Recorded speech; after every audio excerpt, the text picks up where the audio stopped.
제가 이제 어제 의혹을 제시한 게 있잖아요.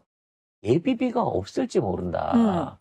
이미 돈이 없을지 모른다. 그게 사실로 확인이 됐습니다. 이 정부 안에서. 예. 정말 송 작가가 말하면 다 팩트예요. 아니, 어디서 뭐 얘기를 듣고 오신 거 아니에요? 아니에요. 그때 의심이 딱 들었어. 이게 뭔 얘기냐면요. 우리가 여러분 이제 추경 얘기를 할 때 추경을 하는 데 있어가지고 예산을 하려고 그러면 국고에 돈이 있어야 되고요. 그렇죠. 돈이 없으면 추경하는 만큼 추경에 모자란 만큼 국채를 새로 발행을 해야 돼요. 그렇죠. 그래서 이 돈이 무슨 돈이냐면 여기에 보면 이제 세계 잉여금이라는 돈이 있어요. 이건 뭐냐면 뭐 전 세계 잉여금이 아니고 이제 1년 동안 이 세금을 걷고 세금을 써가지고 운영을 하게 되면 그 안에서 쓰고 남은 돈이 생겨요. 어떤 형태라든지. 왜냐면 대부분 이제 세수가 좋을 때 이게 잉여금들이 생기고 이 잉여금들은 계속 이월이 되기 때문에 쭉 이게 생긴단 말이에요. 그래서 문재인 정부 말기에는 이게 35조 원까지 잉여금이 있었어요. 그래서 그 안에서 추경을 하게 되면 따로 국채 발행을 안 하고 빚을 안 내고 정부 예산으로 이 추경을 할 수 있는데 2년 반이 지난 지금은 이 세계 잉여금이 2조 원밖에 안 남아있더라는 거야. 그런데다가 이 세계 잉여금이 2조 원이 있으면 그중에 4천억만 경상회계, 그러니까 국가재정회계로 쓸 수 있는 거고, 나머지 돈들은, 나머지 1억 6천억 원 같은 경우에는 지방교부세라든지, 1조 6천억 원. 1조 6천억 원은 지방교부세라든지, 뭐 이런 쪽에 우선 배당이 돼 있는 거예요.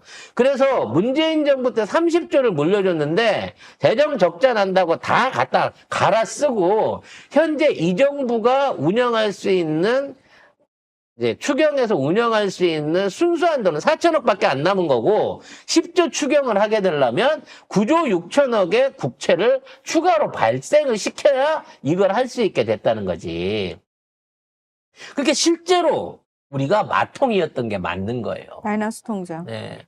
이미 돈이 없어. 그래서 추경을 해달라고 민주당이 얘기했을 때 추경을 안 해준 게 아니고 못한 거예요. 왜? 추경하려면 국채 발행해야 되던, 야, 그럼 그 돈 다 어디다 썼어? 문재인 정부 때 넘겨준 35조 어디다 썼어? 라고 물어보면 할 말이 없거든. 그래서 추경을 못할 위기였던 거야. 코로나19 팬데믹 대응을 위해 1년에 2차례 추경을 편성했던 2021년과 2022년에는 국고에 남는 돈이 9조 1,300억 원에서 23조에 달하는 세수 호황 상황이라서 남는 세수를 활용했지만 지난해는 세수 펑크 규모가 30조 원을 넘겼고 올해도 세입 전망이 어두워지는 등 재정 여건이 여의치 않다라고 합니다. 심지어 한국은행 잉여금이라는 게 있어요. 이게 뭐냐면 한국은행이 갖고 있는 돈으로 외환을 운영을 해가지고 거기에서 수익을 남기면 요걸 국가 재정에다 갖다 바치는 거야. 그러니까 국민연금만 운영하는 게 아니라 한국은행도 자체적으로 갖고 있는 발권력이나 돈을 가지고 외환 투자 내지는 수익 사업을 해서 남기게 되는 잉여금들이 있는데 그 잉여금마저도 현재로서는 돈이 없다는 거예요. 한은은 매년 외화 자산을 운용해 수익을 내고 법정 적립금 30%를 제외한 나머지를 정부 세입으로 납부하게 됩니다. 2024년 한은 연차 보고서에 따르면 올해 한은의 정부 세입 납부 확정치는 1조 2,400억 원입니다. 정부는 이 한은 잉여금을 세입으로 넣거나 추경을 포함한 기타 지출에 사용할 수 있습니다. 다만 올해도 세수 여건을 악화시키는 하방 요인이 클 것으로 예상되는 만큼 세수 부족분을 메우는데 우선적으로 쓰일 가능성이 높은 상황이라고 합니다. 이 상황에서 10조 원을 하려고 하면 최소 8조 원 이상을 국채를 내야 돼요.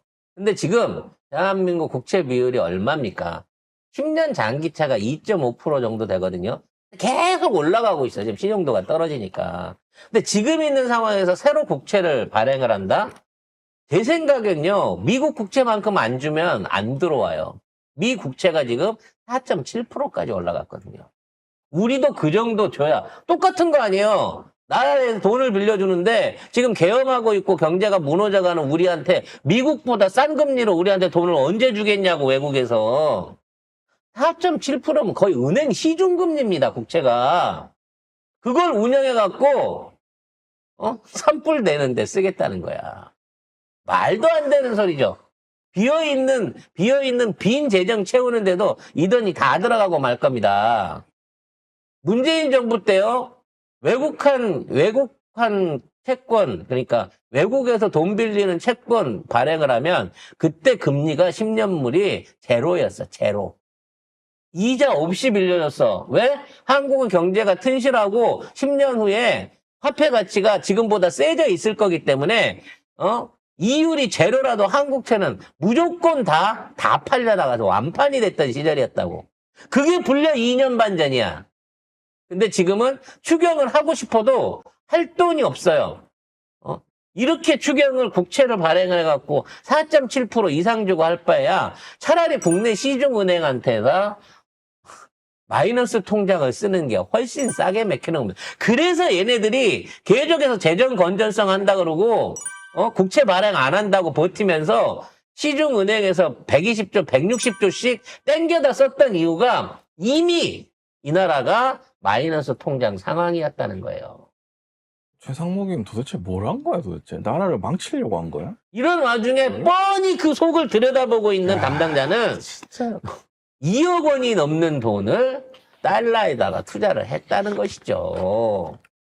이러니 내란부터 시작해서 이거는 사실은 공직자로서 내부 정보를 갖고 지돈 벌겠다고 나라 그지랄한 망치는 거예요. 꼴이지. 나라 망친 겁니다. 매국노가 따로 없네. 진짜 외국난 거죠. 와. 여기까지 하고 1부 순서 정리한 후에 2부에는 군에서 계속 드러나고 있는 2차 개혁 그리고 불법 군사 행동에 관련된 증거들을 가지고 정리를 해보겠습니다.